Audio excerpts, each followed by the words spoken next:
Oh, there he is. What's going on, buddy? Wolf is going to join us at the Jazz Guitar Fest, and it's going to be fun, huh?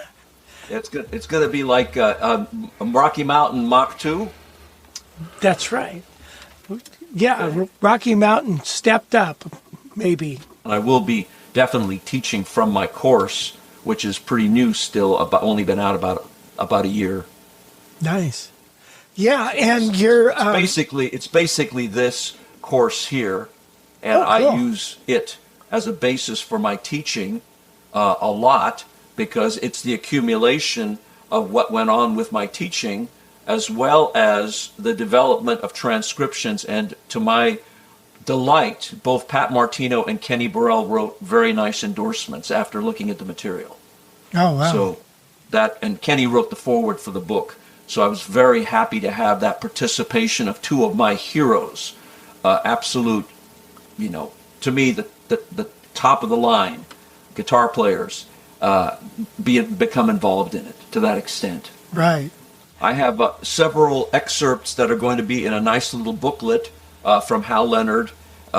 Be prepared for this clinic, and it will be actual excerpts of pages that are in there demonstrating some of the basic concepts, chordal concepts, linear concepts, improvisation concepts, substitution concepts, those types of things, but all backed up by transcriptions. Like if I talk about transcribing or should I say substituting chord progressions, I would use a transcription from Wes Montgomery to show how he might use his form of minor conversion, or similar with Pat, or similar with Coltrane, who also used a very common approach of minorizing. Minorizing, I like that. Yes. Minorizing, huh. Well, that's cool. In other words, turning things that are not necessarily strict minor into a minor continuum, so a dominant can be played from a minor perspective. Mm-hmm. Lines that are minor in character can be moved into the dominant seventh or major seventh, or minor 7 flat 5, or any of those other tonalities, shall we say. Wow. That'll be worth its weight in gold just to learn about that. I better go to your class. Look, I look at it as I've been given kind of a lucky, tremendously gratifying journey through life, having seen Joe Pass and worked with Joe Pass, having been able to study with George Van Epson, Johnny Smith, Herb Ellis, Howard Roberts, finally Pat, and then working with Kenny, getting to know Hank Garland. These kind of people are just, I pass on their wisdom through what I've learned, and also through transcribing and working with their music. And people like Jimmy Heath and Benny Golson are also included, because those are people I also talked with, and their wisdom is no less valid for a guitar player. I'll actually bring some books, the full copies of the books, not just the excerpts. The excerpts will be given at the clinic, brochure. Mm-hmm. It's about a 20-page brochure that will be excerpts, but I'll also have copies of the book there. A lot of folks like to have them autographed with a personal signature and a little message of inspiration.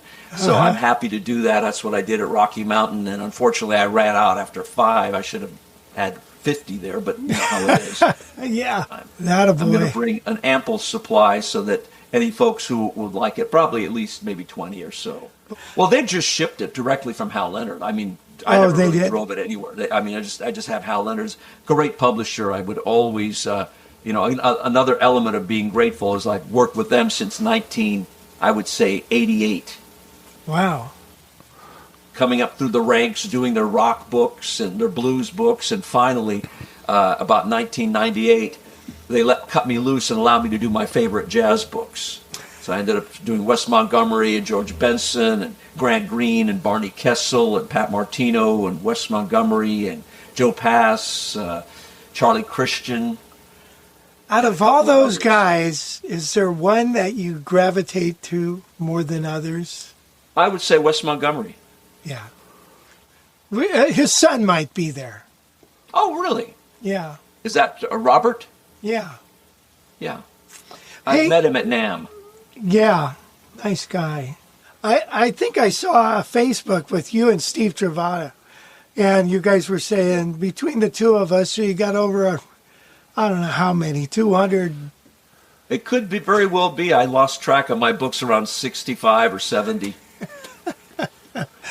So They go in and out of print sometimes, you forget about them. So I was very lucky to get involved right away with top publishers. It was Cherry Lane and then Hal Leonard. wow, you certainly have a history. That really will be exciting for our attendees to hang out with you. I hope so. I really look forward to sharing information and just experiences with guitar players because, like I say, it kind of feels like a duty that's befallen me in a happy way. Not that I would ever resent that duty. What I'm getting at is just that I feel that take it very seriously, that there's a reason I got to work with these people. Mm-hmm. And hopefully some of it is to pass their wisdom on to a generation that never got to know them that way. Right. That's awesome. I've had very informal times hanging out all day with Joe Pass at his house, at the swimming pool of all things. So, stuff like that. Johnny Smith, I think Pat Kelly's coming to your clinic too, right? To your festival? Pat. He and I went to the same Johnny Smith clinic. Oh, did you? When we were both youngsters. Yeah. First learning about jazz guitar. Well, you know what we're going to have at the fest is you'll have your own table or a portion of a table that you can hang out there as long as you want. It'll be like a home base, so you've got your materials there, and you know what I mean. So it's all right there, and you can. Well, thank you. Yeah, we want to do that. So in between things, you always got a place to go to and have a seat, and people come around and talk to you, whatever. Nice. Get your picture taken with Santa Claus. I'll bring a little amp too, so that I can, very informal, lightweight playing. Not loud. In other words. Sure. Yeah, most jazz guys don't play loud. Yeah, that's right. Yeah, so because the music of fear, right? Yeah, you don't want to screw it up. Yeah, so if you decide to come to the Jazz Fest and it's because Wolf is there, Marshall, use the coupon code Marshall and he'll get credit and you'll get a discount. Yeah, make sure you use that. So anybody that wants to come, make sure you tell them to use your last name in the coupon code. You've been obviously in the scene for a long time there, Wolf, going to events similar to this sort of thing. What, why is this kind of thing important for guys to attend? Do you see a lot of guys learning at events like this? Is it just for pure enjoyment? Sure. What's your kind of experience at these types of events? Well, it depends on how you process what you get out of it. I mean, you can process it on a very superficial level and still get something valuable. But if you go deep and really get in with the players and, talk to Bruce Foreman, talk to Pat Kelly, or talk to whoever is there and get some insights, those insights are beyond valuable. They're invaluable. They're you can't even put a price on them. So those kinds of things are what I think being simply in the milieu is all about, is having that access that you normally would never have at a club gig.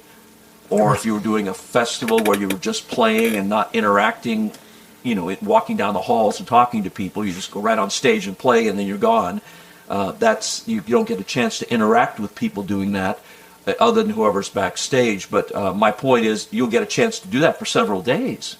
Yeah. I found at Rocky Mountain, everyone was very accessible. You could walk up and talk to Ted Ludwig or Jimmy Bruno or whoever, Bruce or Wayne Goines. I think Wayne's also coming to this, isn't he? Yeah, he is. Yeah. Well, Wolf, I want to thank you for joining us and offering your insights. And this is really going to be fun. I'm really pleased to have you there. It's my pleasure, Rich.